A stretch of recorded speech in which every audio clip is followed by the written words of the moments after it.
Rasulullah SAW sendiri yang jelas-jelas masuk neraka seperti yang telah dikisahkan dalam Al-Quran, tabbat yada abi lahabin wa tab. Kemudian pada saat itu kurang lebih 3 hari mereka musyawarah, hari Selasa, hari Rabu, baru hari Kamis mereka mengeksekusi. Yang kemudian semuanya diiming-imingi, pemuda mengiming-imingi dengan hadiah 200 ekor unta dan berikut dengan kekayaan-kekayaan lainnya. Barang siapa yang bisa menangkap Muhammad, mati atau hidup, maka akan aku berikan mereka itu 200 ekor unta dan kekayaan terbaik di kota Makkah Al-Mukarramah. Penghargaan terbaik lah bisa dikatakan ya.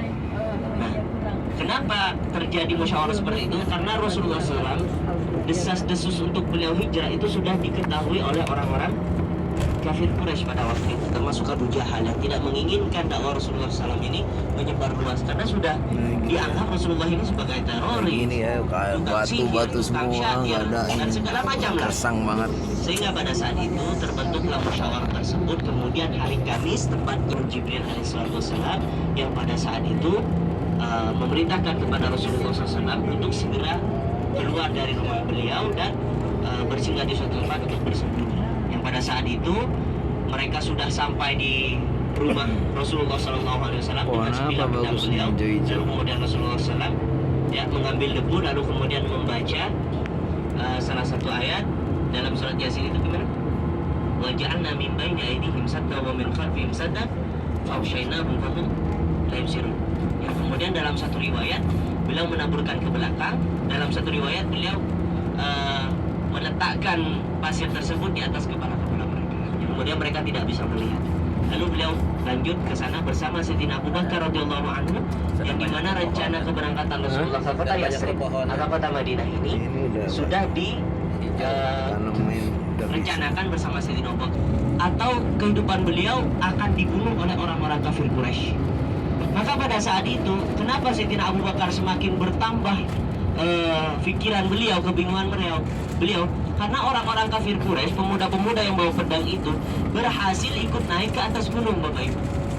Yang kemudian pada saat itu mereka naik ke atas gunung, lalu ada celah di atas gunung tersebut. Makanya oleh sebab itu Sayyidina Abu Bakar mengatakan kepada Rasulullah, ya Rasulullah, ini berdua di dalam gunung, Bapak Ibu ya. Kemudian melihat ke atas, ya Rasulullah, andaikan orang Quraisy ini melihat kaki-kaki mereka, udah ketahuan kita ya Rasulullah, gawat ini ya Rasulullah, kata Abu Bakar. Namun Allah palingkan penglihatannya, lalu kemudian mengatakan ya Rasulullah mengatakan, la tahzan innallaha ma'ana. Jangan bersedih, Allah bersama kita. Jangan menganggap bahwa kita cuma berdua, wahai Abu Bakar. Kita itu adalah bertiga, salah satunya adalah Allah yang Maha. Sayyidina Abu Bakar radhiyallahu anhu sebelum masuk gua, beliau bergegas, ya Rasulullah, tunggu dulu, jangan masuk. Kenapa Abu Bakar? Biar saya dulu yang masuk ya Rasulullah. Andaikan di dalam itu ada binatang buas atau ada sesuatu yang mencelakakan, biar saya jadi korban ya Rasulullah. Ya, dari saking cintanya Sayyidina Abu Bakar. Ya udah, silahkan Abu Bakar. Tiba-tiba merobek pakaian-pakaian beliau dan menjadikan pakaian-pakaian robekan baju beliau itu sebagai sumpalan. Jadi gua itu berlubang, Bapak Ibu, disumpal sama beliau itu. Tersisa 2 lubang yang dimana beliau tidak kehabisan cadian. Beliau masuk, yang Rasulullah masuk, kemudian beliau menyandar, punggung beliau sandarkan ke tembok gua itu. Ya Rasulullah silahkan masuk dan mempersilahkan Rasulullah untuk tidur di di bangkuannya. Ya kemudian 2 lubang tadi tersisa itu ditutup dengan kedua kaki beliau. Ya, jadi beliau itu memberikan kenyamanan sehingga Rasulullah tidak lama kemudian tidur pulas. Abu Bakar pun tidur pulas. Ya, yang kemudian pada akhirnya terbangun gara-gara ada yang kayak geli kakinya. Dibuka sedikit, ternyata dalam riwayat itu ular. Kalau kita katakan ular, dengan ular tersebut terjadi dialog yang kemudian mengatakan, wahai ular, jangankan darah Abu Bakar, kulit Abu Bakar engkau sentuh, rambut Abu Bakar pun haram untuk engkau sentuh. Ya Rasulullah, terjadi percakapan. Kata ular, ya Rasulullah, hamba tidak sekali-kali pernah ingin menyakiti kaki Abu Bakar, melainkan hamba hanya ingin menyingkirkan kaki Abu Bakar dari pandangan hamba ke engkau ya Rasulullah. Mengapa seperti itu, kata Rasulullah? Ya Rasulullah, hamba sudah bertahun-tahun menunggu kedatangan engkau di sini, dan hamba tahu bahwa engkau akan beberapa hari tinggal di gua ini. Hamba pernah mendengar ya Rasulullah firman Allah Subhanahu wa taala, barang siapa yang melihat kekasihku Muhammad fi ainil mahabbah, dengan mata kerinduan, dengan mata penuh cinta, maka cukup baginya digelar ke surga. Selesai tadi. Jadi caranya adalah di mana Muhammad. Jadi orang tersebut akan dibangunkan bersama orang yang dicintai. Artinya nanti di akhirat dikumpulkan bersama orang yang dicintai. Cukup bagi wahai ular yang masuk bersamaku ke surganya Allah SWT. Jadi hamba tidak memiliki niatan untuk menyakiti Abu Bakar. Tidak ada cara lain kecuali hamba harus menggigit mati daripada kaki Abu Bakar radhiyallahu anhu. Ya, sekilas daripada kisahnya Jabal Surim. Kemudian Rasulullah pada hari Ahadnya beliau langsung menuju ke Yathrib atau kota Madinah. Nah, baik Bapak Ibu, ini samping kanan kita itu ada tulisannya Jami' Ummul Qura. Ini adalah Universitas Ummul Qura ya, yang berada di kota Mekah. Nah, ini tempat saya kuliah di sini. Di Ummul Qura itu dibangun sebenarnya bukan untuk mahasiswa luar. Dibangunnya sebenarnya untuk lokal. Ya, beda dengan Universitas Madinah.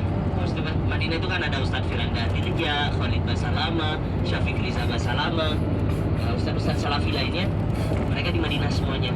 Nah, kalau di sini nih Qura Syihab, setelah dari Mesir, kemudian Profesor Sa'id Agil Siraj, itu semuanya lulusan di sini Ummul Qura. Jadi dibangunnya sebenarnya untuk lokal. Tapi karena ada permintaan, maka setiap tahun itu kurang lebih 200 kuota ya yang diserahkan dari Ummul Qura ke negara kita. Itu pun yang diterima kurang lebih 70 orang. Itu kalau di sini harus hafal Quran, kemudian harus hafal 2000 hadis sanad matan. Bukan cuma hadisnya, sanad matan. Jadi kayak semacam penjelasan hadisnya itu. Kalau kita sanad matan satu hadis, misalkan innamal a'malu binniyat, itu kalau dijelaskan sanad matan apa? Itu 2 lembar kertas HVS. Ya, penjelasannya dari riwayatnya siapa, an imam siapa. Jadi harus benar-benar mutawatir sampai kepada Rasulullah SAW. Nah, itu kalau itu untuk jurusan tafsir dan hadis. Banyak sebenarnya jurusan di sini. Alhamdulillah. Yang barangkali nanti ada yang mau, ini bagian laki-laki. Kalau Aziziyah itu dekat dengan Jabal Quayquan ya. Dari Jarwan, dari tempat Sa'i lurus lagi dekat dengan Ma'lah. Tapi kita tidak melintasi itu Bapak Ibu. Nanti untuk ini bisa di searching ya. Setiap misalkan ada yang mau tanya-tanya mengenai Universitas Ummul Qura, bisa nanti hubungin saya. Atau Universitas Madinah Munawwarah. Atau bisa disebut bukit kasih sayang ya. Rahmah itu artinya kasih sayang atau bukit cinta lah bisa disebut ya. Arafah ini merupakan tempat wukuf